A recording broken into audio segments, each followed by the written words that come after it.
సురేంద్రబాబు గారి నాయకత్వం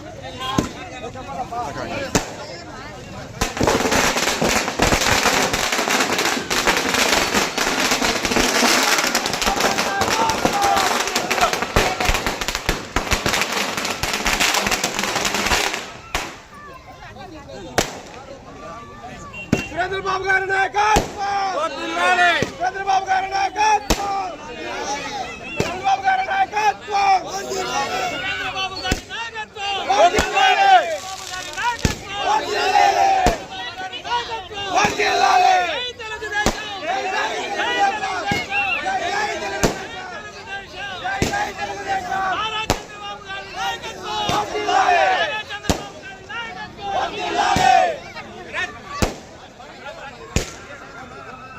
చంద్రబాబు గారి నాయకత్వం చంద్రబాబు గారి నాయకత్వం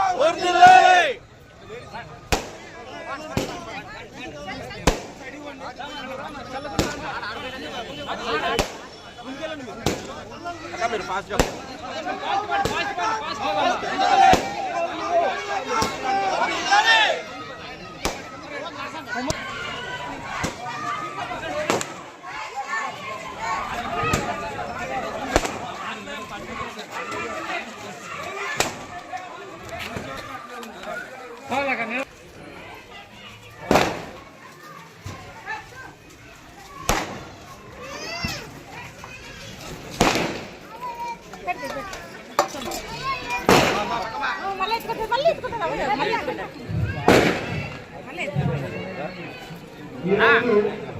మన గరీబ్ నగర్ కాలనీ 22వ వార్డులో జరుపుకుంటున్నటువంటి ఈ పెన్షన్ల పండుగ కార్యక్రమం మనం మండలానికి ఒక 2 ఊళ్ళు ఇస్తే ప్రతి గ్రామంలో కూడా మేము వెళ్తుంటే దానికి అడ్డంగా వందల సంఖ్యలో వచ్చి వాళ్ళ అభిమానాన్ని ఎదుర్కొని చాటుకున్నారు. వాళ్ళకి అభిమానం ఎందుకంటే గడిచిన 5 ఏళ్లలో ఏ ఒక్కరోజు కూడా ఆనందాలు పంచుకునే అవకాశం ఆ ప్రభుత్వం వాళ్ళకి ఎవరికి ఇవ్వలేదు. ఈరోజు ఈ సభ జరుపుకోవడానికి ముఖ్య కారకుడైన మన నారా చంద్రబాబు నాయుడు గారికి, అలాగే పవన్ కళ్యాణ్ గారికి, మరియు నారా లోకేష్ గారికి, మన ప్రధానమంత్రి నరేంద్ర మోడీ గారికి అందరూ కూడా ప్రత్యేక ధన్యవాదాలు తెలియజేయాలి. ఈ వేదిక మీద ఉన్న మా తెలుగుదేశం పార్టీ నాయకులకు, మా తెలుగుదేశం పార్టీ కార్యకర్తలకు, అలాగే జనసేన పార్టీ నాయకులకు, కార్యకర్తలకు, బీజేపీ పార్టీ నాయకులకు, కార్యకర్తలకు అందరికీ పేరు పేరున నమస్కారాలు. ముఖ్యంగా ఈరోజు ఉదయం నుంచి కూడా మనతో సమానంగా ఈరోజు ఉద్యోగస్తులందరూ కూడా 5 గంటల నుంచి కూడా వాళ్ళు డ్యూటీ ఈరోజు ఇప్పటిదాకా కూడా చేయడం జరుగుతుంది. నిజంగా వాళ్ళందరినీ కూడా మనం అభినందించాల్సిన అవసరం ఎంతైనా ఉంది. ఈ రోజు ఈ కార్యక్రమం ఇంత దిగ్విజయం కావడానికి కారణం వాళ్ళు కూడా మనలో భాగస్వామ్యం కావడం, వాళ్ళు కూడా ఎంతో ఉత్సాహంగా పెన్షన్లు పంచడానికి నవ్వుతూ అందరూ కూడా పెన్షన్లన్నీ కూడా పంచడం జరిగింది. అంటే దీనికి ఒకటి మనం బాగా గమనించాలి, బాగా గమనించాలి. ఈ విజయం పెన్షన్లు మన కళ్ళెదురు ప్రాంతానికి ఏదైతే మనం డబ్బులు ఇస్తున్నామో పెన్షన్దారులకు సంబంధించిన డబ్బు చాలా గొప్ప డబ్బుగా ప్రతి పెన్షన్దారుడు కూడా భావిస్తాడు. ఇది 35 రూపాయలతో మన నందమూరి తారక రామారావు ప్రారంభించారు. అదే 75 రూపాయలకు పోయింది కొద్ది రోజుల తర్వాత. మరి 200 నుంచి ఒకేసారి 1000 రూపాయలు చేసిన ఘనత కూడా మన నారా చంద్రబాబు నాయుడు గారికి దక్కుతుంది. ఆ 1000 రూపాయల నుంచి కూడా 2018లో ఒకేసారి 2000 చేసిన ఘనత కూడా మన నారా చంద్రబాబు నాయుడు గారికి దక్కుతుంది. మధ్యలో 2019 నుంచి 2024 వరకు మనకు ఒక అనుభవం లేని నాయకుడు, పూర్తిగా ఏమాత్రం అవగాహన లేని నాయకుడు మన రాష్ట్రాన్ని పాలించేదానికి వచ్చాడు. ఆయన ఎన్నికల్లో హామీ కూడా ఇచ్చాడు, నేను 1000 రూపాయలు పెంచుతానని చెప్పాడు. కానీ ఏ రోజు కూడా ఆ మాట మీద ఆయన నిలవలేదు. ఆయన 250 రూపాయల ప్రకారంగా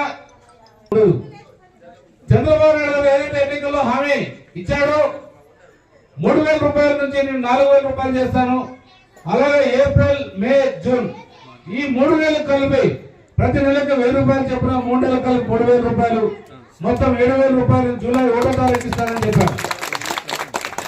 చెప్పిన మాట మీద చెప్పిన దానికి కట్టుబడి 4350 కోట్ల రాష్ట్రం మొత్తం కూడా ఈ పింఛన్ డబ్బు పంచడం జరిగింది.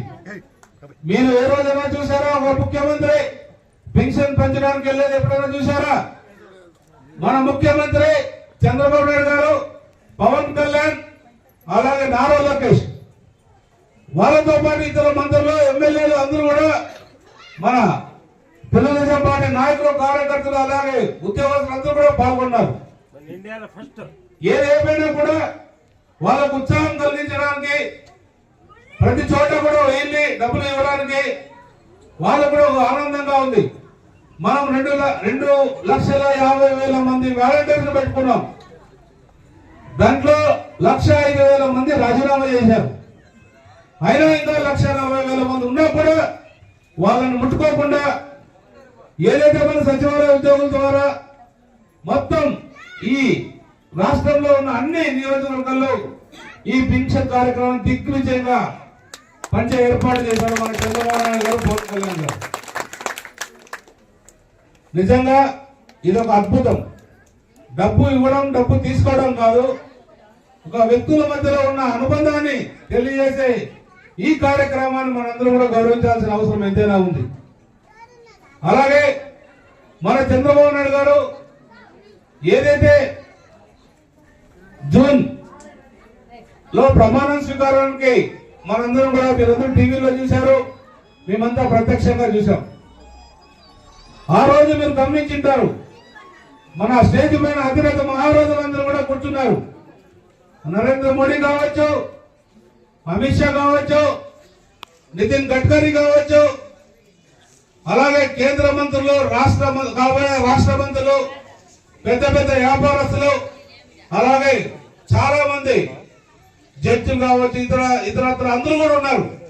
ఏ ఒక్క నాయకుడు కూడా ఒక్క మాట కూడా స్టేజ్ మీద మాట్లాడుకోకుండా ప్రతి ఒక్క నాయకుడి కళ్ళలో, ప్రతి ఒక్క నాయకుడి మనసులో ఈ విజయాన్ని ఆనందంగా కూడా చూస్తూ వాళ్ళ కళ్ళ తడి పెట్టడం మనం అందరం కూడా చూసాం. అది నరేంద్ర మోడీ కావచ్చు, పవన్ కళ్యాణ్ కావచ్చు, చంద్రబాబు నాయుడు కావచ్చు, నారా లోకేష్ కావచ్చు, ఇతర మంత్రులు ఎవరైనా కావచ్చు, వాళ్ళకి ఎందుకు ఇంత కళ్ళలో నీళ్ళు వచ్చాయి? చంద్రబాబు నాయుడు గారు ముఖ్యమంత్రిగా ఇదేం కొత్తగా ఈ రోజు చేయడం లేదు, అప్పటికే 14 సంవత్సరాలను ముఖ్యమంత్రిగా చేశాడు. అయినా ఈ ముఖ్యమంత్రి ఏదైతే ఈరోజు చేయగలుగుతున్నాడో ఇది ప్రత్యేకమైన స్థానం. మన రాష్ట్రం మొత్తం దివాలా తీసింది. ఆయన చెప్తున్నాడు సంక్షేమ కార్యక్రమాల కోసం 2,50,000 కోట్లు నేను ఖర్చు చేశాను, ఒప్పుకుందాం. మిగిలిన ఏదైతే ఉందో 9 లక్షల కోట్లు 2,50,000 కోట్లు పోతే మిగిలిన డబ్బు ఎటుపోయింది? ఏ రకంగా నువ్వు చేసావు? ఏమైనా అభివృద్ధి కార్యక్రమం చేసావా? ఏదైనా ఒక స్కూల్ కట్టావా? ఏదైనా వాళ్ళు ఎలా గుణపాఠం చెప్పాలో అసలు ఎక్కడ కూడా మన దేశ చరిత్రలో కూడా మన సర్వేలకు అందని విషయాన్ని మన ఆంధ్ర ప్రజలు ఇచ్చారంటే అది దిమ్మ తిరిగే విషయం. మనం ఎప్పుడైనా ఊహించుకున్నామా 124 స్థానాలు వస్తాయని? ఎప్పుడైనా ఊహించుకున్నామా ఆయన 10 స్థానాలుగో 11 స్థానాలుగో పడిపోతాడని? ఈ రోజు ప్రతిసారి ఎప్పుడో మనం మీరు ఎవరో చూసింటారో చెప్పింటారో పిల్లలకు తెలియదు, 18 ఏళ్ళ పిల్లలకి. చంద్రబాబు నాయుడు అప్పుడు 2098లో చక్రం తిప్పేవాడు గవర్నమెంట్ అనే వినేవాళ్ళు. మాకు ఈ గొప్ప నాయకత్వం రావడం మా అదృష్టం. ఈ కూటమి ప్రభుత్వం ఉండడం మన రాష్ట్రంలో కూడా అదృష్టంగా ప్రజలు భావిస్తున్నారు. ప్రతి ఒక్కరు కూడా సమావేశాలకు రావడం, మనం మంచి కార్యక్రమాలు చూడడం, అలాగే మనం చెప్పే మాటలు కూడా ఎంతో ఓపికతో వినడం, దీనికి చంద్రబాబు నాయుడు గారి మీద ఉన్న విశ్వాసం, నమ్మకం చాలా ఉంది. ఖచ్చితంగా ఆయన కూడా ముఖ్యమంత్రిగా ఏ రోజైతే బాధ్యతలు చేపట్టాడో ఆ రోజు నుంచి కూడా బాధ్యతతోనే అన్ని విషయాలు కూడా ముందుకెళ్తున్నాడు. ఎంతో మంది ఆయన తిట్టినా కూడా ఈరోజు కూడా అతను ఒక్క మాట కూడా మాట్లాడుకోకుండా ఆయన పరిపాలన సాగిస్తూ వస్తున్నాడు. నిజంగా నేను నా వ్యక్తిగత అభిప్రాయం, ప్రజలు కూడా అదే అభిప్రాయంలో ఉన్నారని నా అభిప్రాయం. ఆయన మనకి ఈ వయసులో ఒక దేవుడు పంపించిన దూతగానే నేను భావిస్తున్నాను. ఖచ్చితంగా ఆయన ఆ దూత లాంటి వ్యక్తి ఉంటేనే మన రాష్ట్రం బాగుపడుతుంది. కాబట్టి ఆయన ఇంత అత్యధిక మెజార్టీతో రాష్ట్రం మొత్తం గెలిపించడం జరిగింది. ముఖ్యంగా మన కళ్యాణదుర్గ ప్రాంతంలో మన జిల్లాలో అత్యధిక మెజార్టీతో కూడా గెలిపించారు. నిజంగా మన ప్రజలు కూడా కళ్యాణదుర్గ ప్రజలందరూ కూడా నేను ధన్యవాదాలు తెలియజేస్తున్నా. వాళ్ళు మన పైన పెట్టుకున్న విశ్వాసాన్ని ఎప్పుడు కూడా ఉమ్ము చేయకోకుండా వాళ్ళకి ఎప్పుడు అందుబాటులో ఉండే అన్ని కార్యక్రమాలు కూడా వాళ్ళకి కావాల్సినట్టు చేసే ఏర్పాటు చేస్తాం.